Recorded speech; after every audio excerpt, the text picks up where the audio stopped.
किष्किंधाकांड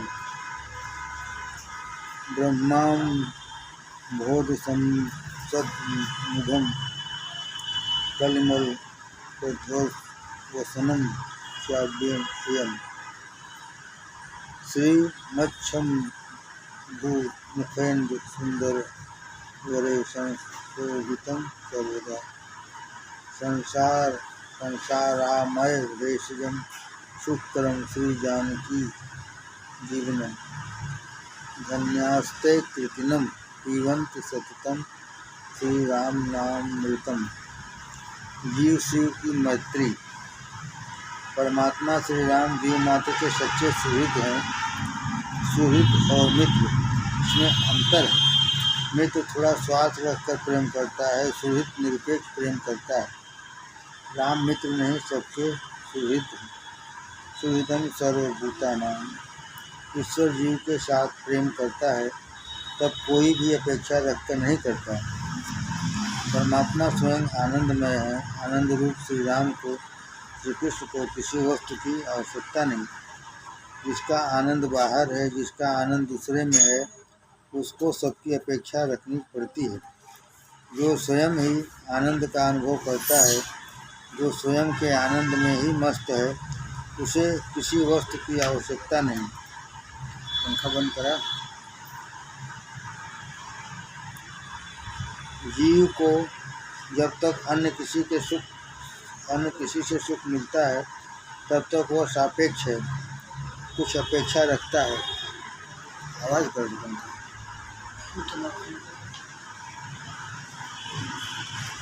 बंद कर देना, या एकदम कम करा।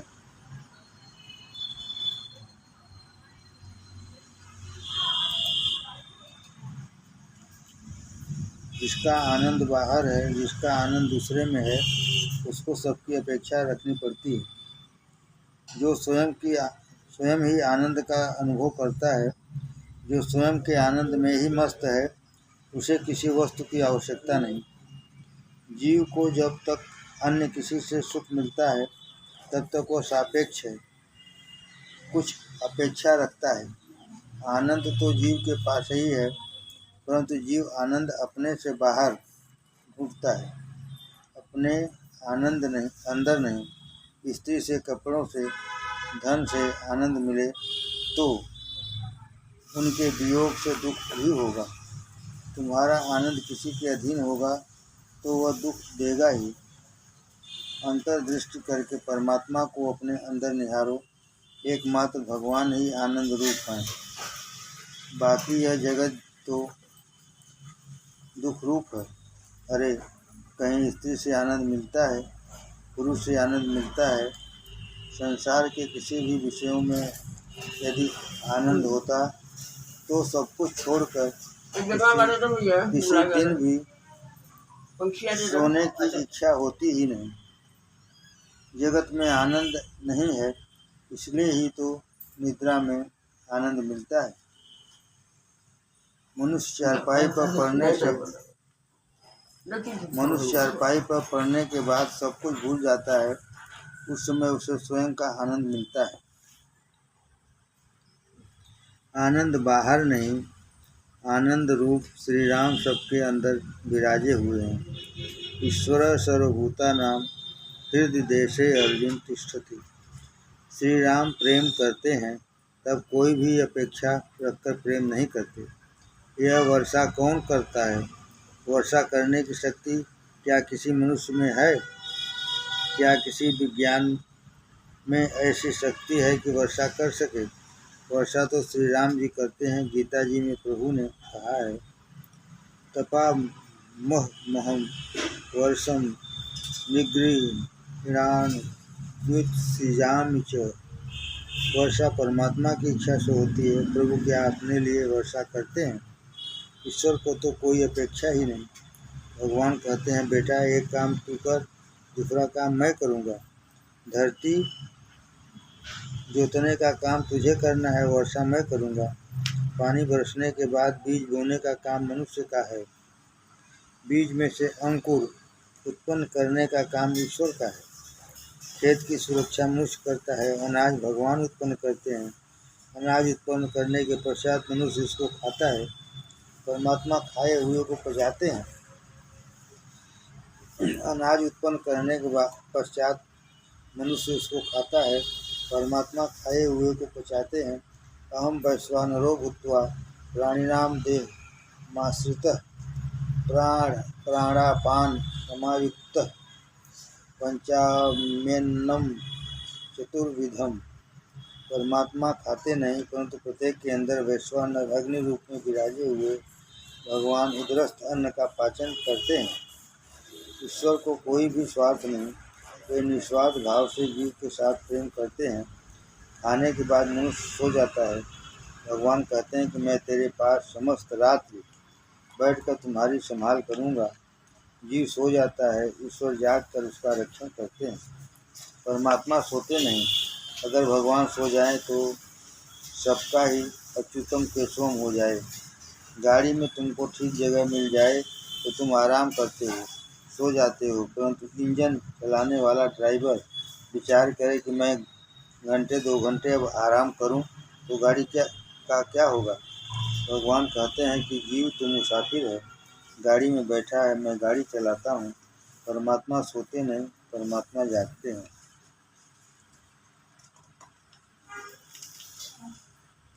प्रत्येक कार्य में जीव की मदद ईश्वर करते हैं।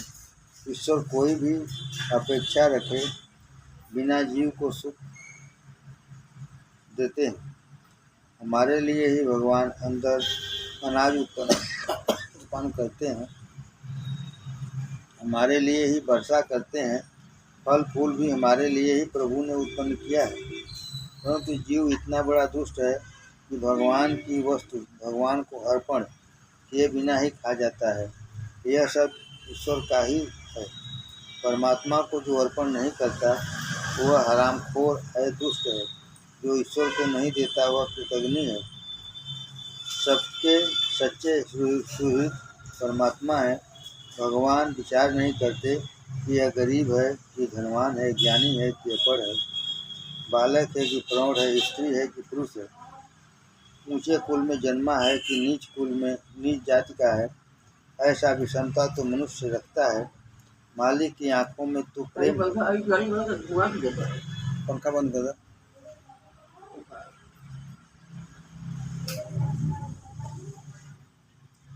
जीव परमात्मा के साथ मैत्री करे तो प्रभु उसको परमात्मा बनाते हैं।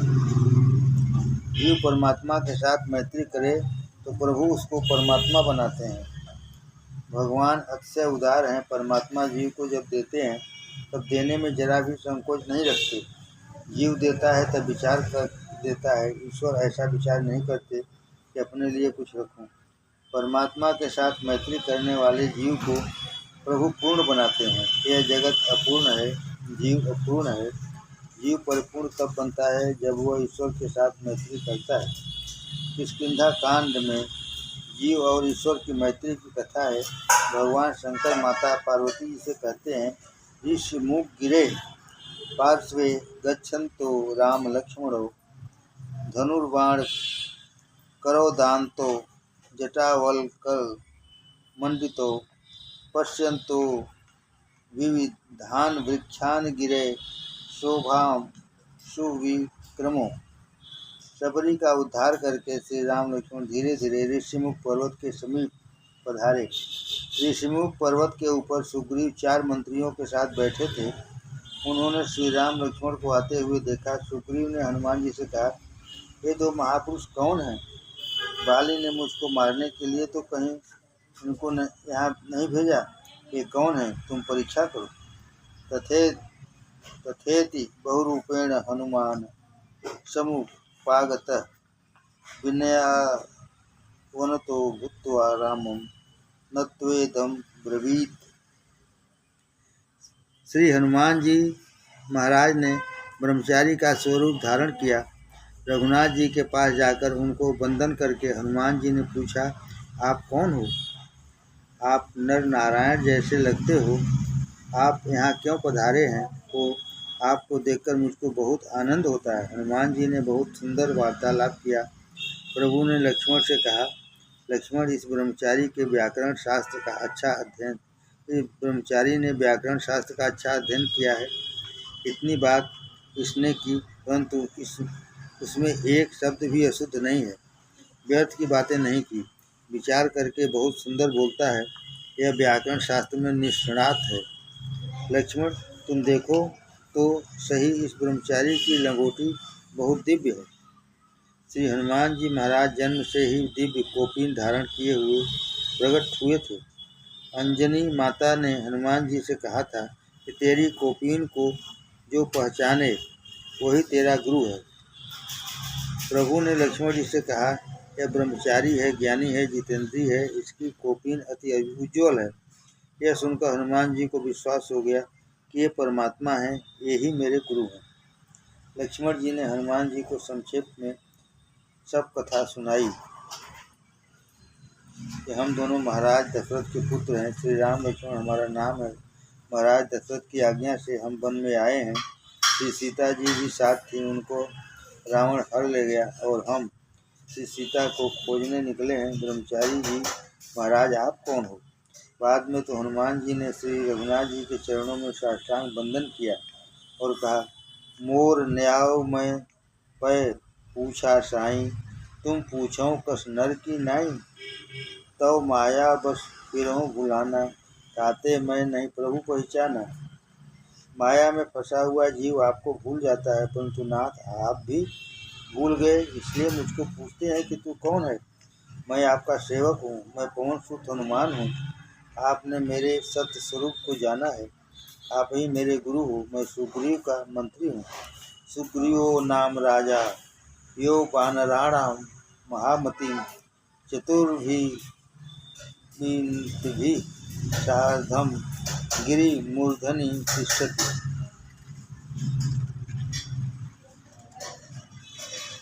वानरों का राजा सुग्रीव पर्वत शिखर पर विराजता है और उसने ही मुझको भेजा है। सुग्रीव के साथ आप मैत्री करो, वह आपकी सेवा करेगा। राम जी ने कहा, सुग्रीव का नाम मैंने सुना है, सुग्रीव के साथ मैत्री करने के लिए ही मैं आया हूँ। सुग्रीव जीव है, श्री राम ईश्वर हैं, परंतु श्री राम जीव के साथ मैत्री कब करते हैं? सुग्रीव को हनुमान जी अपनाते हैं, तब हनुमान जी का बल यदि सुग्रीव को न मिले तो श्री राम सुग्रीव के साथ मैत्री नहीं करते। हनुमान जी जिसको न अपनावें उसको श्री राम मित्र नहीं मानते। परमात्मा के साथ प्रेम न हो तो जीवन सुंदर नहीं हो सकता है। दो जगहों में परमात्मा ने मोह रखा है, द्रव्य में और काम सुख में। दो जगहों में परमात्मा ने मोह रखा है, द्रव्य में और काम सुख में। जो इन दोनों सुखों का त्याग करे उसको हनुमान जी अपनाते हैं। ब्रह्मचर्य का पालन करोगे, जितेंद्रिय बनोगे तो परमात्मा के साथ मित्रता होगी। यह जीव और ईश्वर की मित्रता की कथा है। ईश्वर जीव सुग्रीव जीवात्मा है। ग्रीव शब्द का अर्थ है कंठ, जिसका कंठ सुंदर है, उस जीव के साथ ईश्वर मैत्री करते हैं। इन गाने वाले लोगों का कंठ तो बहुत सरस होता है, क्या भगवान इनके साथ मैत्री करते होंगे? अरे कंठ की शोभा तो परमात्मा के नाम से है। जीवा से जो प्रभु के नाम का जप करता है, कंठ से जो प्रभु के नाम का स्तवन करता है, जिसकी नाम में निष्ठा है, वही सुग्रीव है। परंतु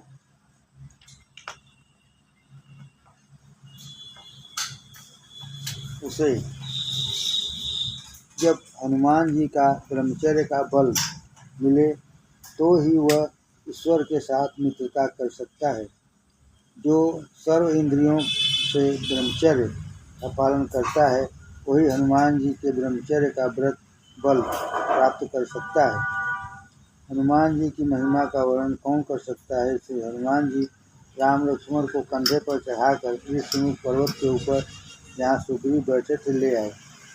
यह प्रतिष्ठित सुग्रीवो मंत्री वालिनो भयात।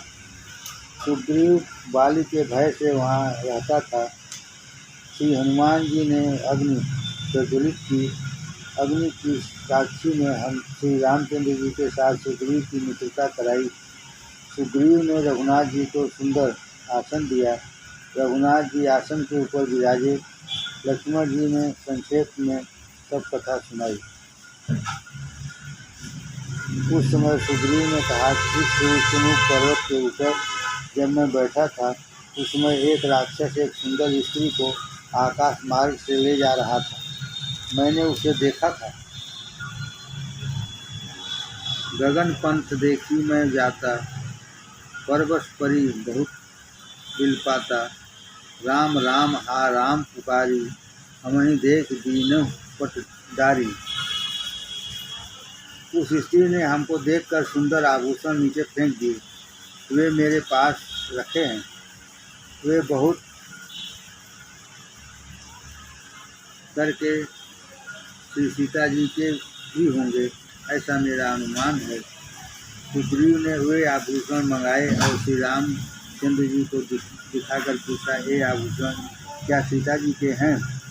उन आभूषणों को देखते ही श्री रामचंद्र जी को आश्चर्य हुआ। आंखें भीनी हो गई।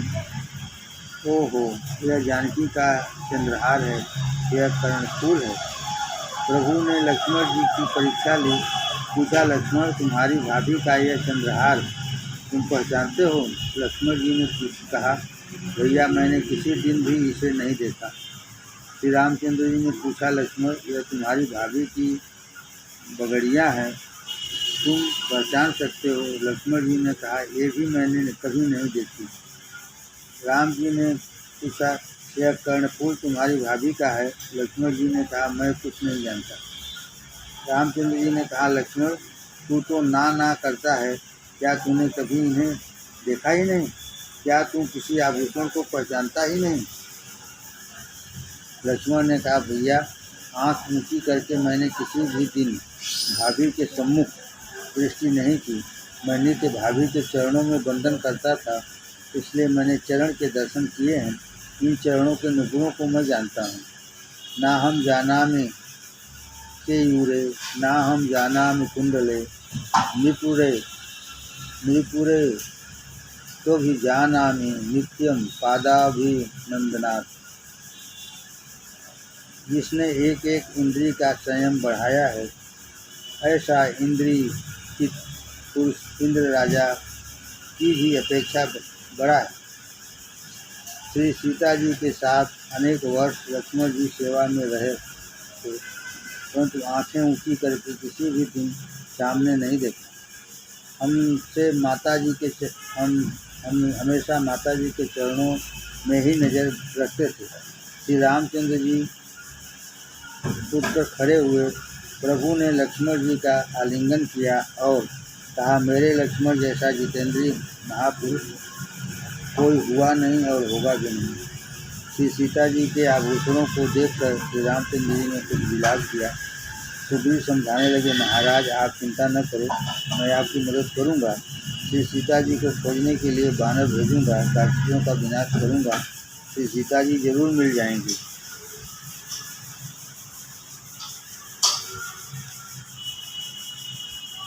श्री रामचंद्र जी ने सुग्रीव से पूछा, भाई तुम यहाँ पर्वत के ऊपर क्यों रहते हो? सुग्रीव ने कहा, महाराज मेरे भाई का मुझको बहुत त्रास है, वह मुझको बहुत मारता है, मेरे सर्वस्व का उसने अपहरण कर लिया है। सुग्रीव ने श्री रामचंद्र जी को अपनी सब कथा सुनाई।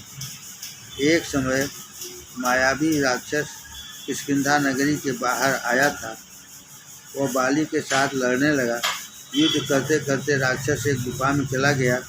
तब बाली ने मुझसे कहा कि तुम गुफा के बाहर ठहरना, मैं अंदर लड़ने जाता हूँ। 15 दिन तक मेरी प्रतीक्षा करना, तब तक यदि मैं न आऊँ तो मेरी मृत्यु हो गई। ऐसा मानकर तुम घर चले जाना। परिखेसु मोह एक पखवारा, नहीं आवे तब जाने तुम्हारा। मैं बाहर खड़ा रहा। बाली गुफा में मायावी के साथ लड़ने चला गया। 1 महीने तक मैंने प्रतीक्षा की, परंतु बाली बाहर नहीं आया। बाद में गुफा में से रुधिर बहकर बाहर आने लगा। यह देखकर मुझको भय हुआ। कि मायावी ने बाली को मार दिया है। मैं घर चला आया। मेरे न चाहने पर भी वानरों ने मुझको गद्दी के ऊपर बैठाकर मेरा राज्याभिषेक कर दिया। अनिच्छन्तम मंत्रिणो मां तत्पदे सन्निवेशयन्। 6 महीने बाद मायावी को मारकर बाली लौट आया। मैं गद्दी पर बैठा था। यह उसको अच्छा नहीं लगा, मुझको मार पीट कर निकाल दिया, मेरी स्त्री का अपहरण कर लिया। महाराज, मैं अत्यंत दुखी हूँ। श्री रामचंद्र जी ने सुग्रीव को आश्वासन दिया कि मैं बाली को मारूंगा, किष्किंधा का राज्य मैं तुमको दूंगा। तब सुग्रीव ने कहा, महाराज, बाली कोई साधारण वीर नहीं, बहुत बलवान है। श्री रामचंद्र जी ने कहा, तुम चिंता न करो। सुग्रीव ने कहा, महाराज, बाली अत्यंत बलवान है। ये बड़े ताड़ के 7 वृक्ष हैं। एक ही बाण से इन 7 वृक्षों को जो बेच देगा वही बाली को मार सकता है। राम जी ने एक बाण से 7 ताड़ वृक्षों को बेच दिया। अब सुग्रीव को विश्वास हो गया, श्री राम कोई मनुष्य नहीं, कोई देव नहीं, श्री राम तो परमात्मा है। सुग्रीव ने राम जी की स्तुति करते हुए कहा, सुख संपत्ति परिवार बढ़ाई, सब परिहरण करहु सेवकाई। ये सब राम भगत के बाधक, कहीं संत तव पद और राधक।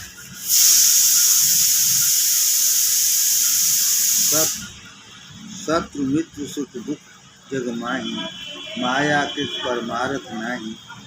अब प्रभु कृपा करहु यही भांति, सब तजी भजन करहु दिन रात्रि। महाराज, अब तो मुझे राजा होने की इच्छा नहीं। आपके दर्शन होने के बाद अब मुझको राज सुख तुच्छ लगता है। मैं तो आपकी सतत भक्ति करूँगा। सुग्रीव को ज्ञान प्राप्त हुआ। प्रभु ने कहा, तू जो कहता है वह सच है, परंतु भविष्य में लोग बातें करेंगे। रामचंद्र जी ने सुग्रीव को अपनाया, परंतु सुग्रीव को मिला क्या? मेरी इच्छा है कि मैं बाली का विनाश करके तुमको किष्किंधा का राजा बनाऊं। तू बाली के साथ युद्ध करने के लिए जा। प्रभु की आज्ञा होते ही सुग्रीव बाली के साथ युद्ध करने गया। जाकर उसने युद्ध करने के लिए गर्जना की। बाली युद्ध करने के लिए तैयार हुआ। बाली की पत्नी तारा ने बाली को जाने की मनाही की। तारा ने बाली से कहा, मैंने सुना है कि सुग्रीव को किसी का बल मिला है, इस कारण से वह गर्जना करता है। श्री राम लक्ष्मण फिरते फिरते यहाँ आए हैं। सुग्रीव ने उनके चरणों का आश्रय लिया है। सुग्रीव के साथ तुम बैर न करो। बाली ने कहा, राम जी आए होंगे तो मैं राम जी को मनाकर घर ले आऊँगा। इस समय मैं सुग्रीव की ललकार किस प्रकार सहन करूँ? मैं वीर हूँ। तारा को समझाकर बाली सुग्रीव के साथ युद्ध करने के लिए आया। दोनों के बीच भयंकर युद्ध हुआ। रामायण में वीर रस का विशद वर्णन किया है। युद्ध में दोनों अत्यंत लहूलुहान हो गए। सुग्रीव अतिशय थक गया और यों ही बाली सुग्रीव को मारने को हुआ कि पेड़ की ओट में बैठे श्री रामचंद्र जी ने बाण मारा। बाण के छाती में लगते ही बाली जमीन पर गिर पड़ा और रुधिर गमन करने लगा। बाण किसने मारा, इसे जानने के लिए बाली चारों तरफ देखने लगा। उसकी नज़र श्री रामचंद्र जी के ऊपर पड़ी। बाली समझ गया। वह श्री रामचंद्र जी को उलाहना देने लगा, तुमने यह क्या किया? क्षत्रिय राजा बानर की हिंसा नहीं करते। शिकार खेलने जाएं तो क्षत्रिय राजा बाघ सिंह जैसे हिंसक पशुओं की हिंसा करते हैं। बानर की हिंसा करना यह क्षत्रिय के लिए अधर्म है। धर्मिष्ठ इति लोकयस्मिन् कथ्यते रघुनंदन।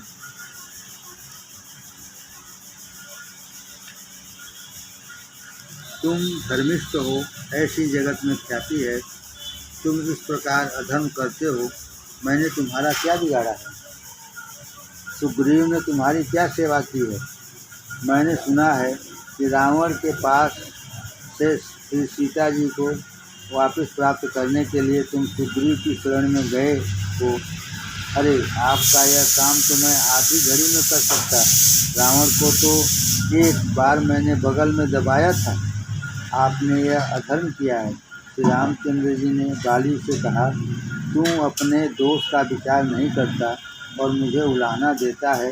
अनुज बधू भगनी सुत नारी, सुन सत कन्या समय चारी, इन्हीं कुदृष्ट विलोकहि जोई, ताहि बधे कुछ पाप न होई। तेरी बुद्धि बिगड़ी हुई है। बहन, कन्या, छोटे भाई की पत्नी और पुत्रवधू ये चारों कन्या के समान गिनी जाती हैं। फिर भी तुमने छोटे भाई की पत्नी का अपहरण किया।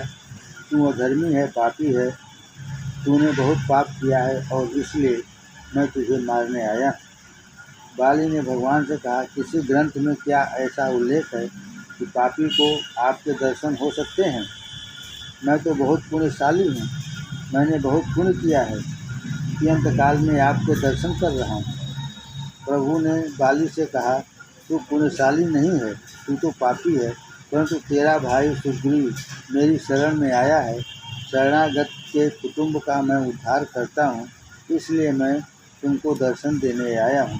प्रणत कुटुंब पाल रघुराई, जो शरणागत हैं उसके कुटुंब की भी चिंता मालिक को होती है। मालिक ने कहा, मेरे दर्शन तुझको हुए यह तेरा प्रताप नहीं, परंतु सुग्रीव के कारण। तू सुग्रीव के कुटुंब का है, तूने पाप तो किया है, परंतु तू सुग्रीव का भाई है, इसलिए मैं तुझको मिलने आया हूँ। तुझको खबर नहीं, महापुरुष जगत का कल्याण करने के लिए फिरते हैं। महापुरुषों के साथ किसी भी दिन वाद विवाद नहीं करना चाहिए। तो हम कपित्वान ज्ञानी से महान तो विचरन्ति यत् लोकम पुनान्ना मंचरयतस्तान भी भाषयेत्। महापुरुषों के साथ वाद विवाद करे, उसका कल्याण नहीं होता। कितनी ही रामायणों में ऐसा वर्णन आया है कि बाली ने प्रभु के साथ बहुत झगड़ा किया था और कहा था, धर्म हेतु अवतरेहु दुखाई, मारो मोह व्याध की नाई। व्याध इस प्रकार बाण मारता है, उसी प्रकार आपने मुझको बाण मारा है, यह बहुत अनुचित है। तो परमात्मा ने कहा था, अगले जन्म में तू व्याध होकर के मुझको बाण मारेगा। भित्वा प्रभासे वाणेन पूर्व वैरेण वानर। कृष्णावतार में यही बाली जरा नाम का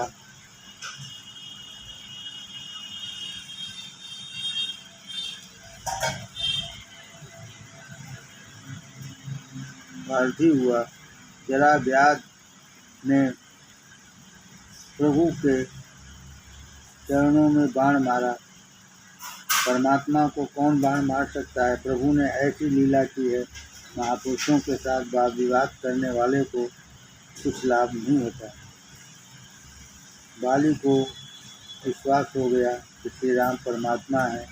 बाली रुधिर बंधन करने लगा, बहुत ही व्याकुल हुआ। बाली की अवस्था देखकर सुग्रीव का हृदय पिघल गया। सुग्रीव ने बाली के चरणों में बंधन किया और कहा, मैं अपराधी हूँ, क्षमा करो।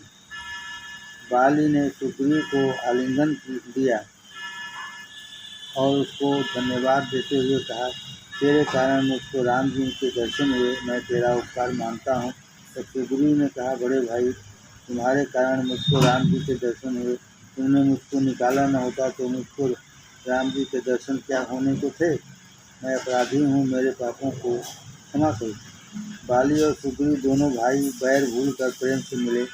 मरने से पहले बैर का विनाश करो। बैर और वासना रखकर मरे उसको सद्गति नहीं मिलती। बैर रखकर मरे तो मरण बिगड़ता है। महापुरुष मानते हैं कि मरण का निवारण भले ही अशक्य हो, परंतु अच्छे जीवन द्वारा मरण को सुधारना शक्य है। किसी जीव के साथ अनबन हुई तो एक आध बार इसके घर जाकर जय श्री कृष्ण करके आना। किसी जीव के साथ अनबन हुई हो तो एक आध बार इसके घर जाकर जय श्री कृष्ण करके आना। मरणान्तानि वैराणी निवृत्तं न प्रयोजनम। वैर रखकर नहीं मरना। बाली ने उसके बाद परमात्मा की स्तुति की। अब नाथ करि करुणा विलोक हूँ, देहूँ जो बर मांग हूँ, जे ही जोन जन्मों कर्म बस कहें, राम पद अनुराग हूँ।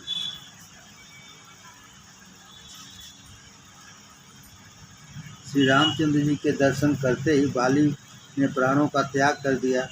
बाली की मृत्यु के पश्चात उसी पत्नी तारा वहाँ आई और बहुत विलाप करने लगी। श्री रामचंद्र जी ने उसको उपदेश दिया, क्षित जल पावक गगन समीरा, पंच रूप रचित अति अधम शरीरा, प्रगट सोतनु तव आगे सोवा, जीव नित्य के लग तुम रोवा। तू शरीर के लिए रोती है कि आत्मा के लिए रोती है? शरीर तो पंच महाभूत का है, यह तेरे आगे ही पड़ा है। आत्मा को रोती हो तो आत्मा नहीं मरती, आत्मा तो नित्य है। मरने वाले के पीछे बहुत रोने के से उसको भी दुख होता है। मरने वाले के पीछे बहुत रोना ये ठीक नहीं। उसके द्वारा जो काम बाकी रहा हो उसको आगे बढ़ाओ, यही सच्ची ममता है। बहुत हाय हाय करे यह ममता नहीं। अधिक ममता हो तो हरि के नाम का जप करके वह पुण्य मरने वाले को दो। अधिक ममता हो तो हरि के नाम का जप करके वह पुण्य मरने वाले को दो। अपने गुजरात में हाय हाय करने की यह पद्धति कहाँ से आई? यह कुछ खबर ही नहीं पड़ती। मरने वाले के पीछे तो हरि स्मरण हो, हाय हाय नहीं होनी चाहिए। एक मरता है तब उसके पीछे अनेक रोते हैं, परंतु रोने वाला विचार नहीं करता कि मैं दूसरे के लिए तो रो रहा हूँ, परंतु अपने लिए कभी नहीं रोता। मुझे भी एक दिन जाना पड़ेगा। मरण का प्रारंभ भयंकर होता है। मरण का प्रारब्ध भयंकर होता है। मरण का पाप ऐसा होता है कि इसका निवारण साधारण पुण्य से नहीं होता। अतिशय भक्ति बढ़े तो ही मरण सुधरता है। साधारण भक्ति से अथवा अतिशय दान से भी मरण नहीं सुधरता है। अतिशय भक्ति करे तभी अंतकाल के पाप भस्म होते हैं। मनुष्य दूसरों के लिए रोने की अपेक्षा सावधान होकर अपने लिए रोए और साधन करे और कल्याण होगा। जो गया है वह तो प्रभु के चरणों में गया है, उसकी अब चिंता न करो, उसका स्मरण न करो। प्रभु ने तारा को सुंदर उपदेश दिया। बाली के शरीर का विधि पूर्वक अग्नि संस्कार कराया गया। किष्किंधा का राज्य श्री रामचंद्र जी को मिला, परंतु राम जी ने लिया नहीं और किष्किंधा की गद्दी पर सुग्रीव को बैठाकर राज्याभिषेक किया। प्रभु ने सुग्रीव से कहा, कुछ दिन तक तुम राज्य करो, पश्चात सीता जी की खोजने के लिए वानरों को भेजना। पास ही प्रवर्षण पर्वत है और यह चतुर्मास का समय है। वर्षा बहुत पड़ती है, इसलिए चतुर्मास में मैं प्रवर्षण पर्वत पर ही रहूँगा।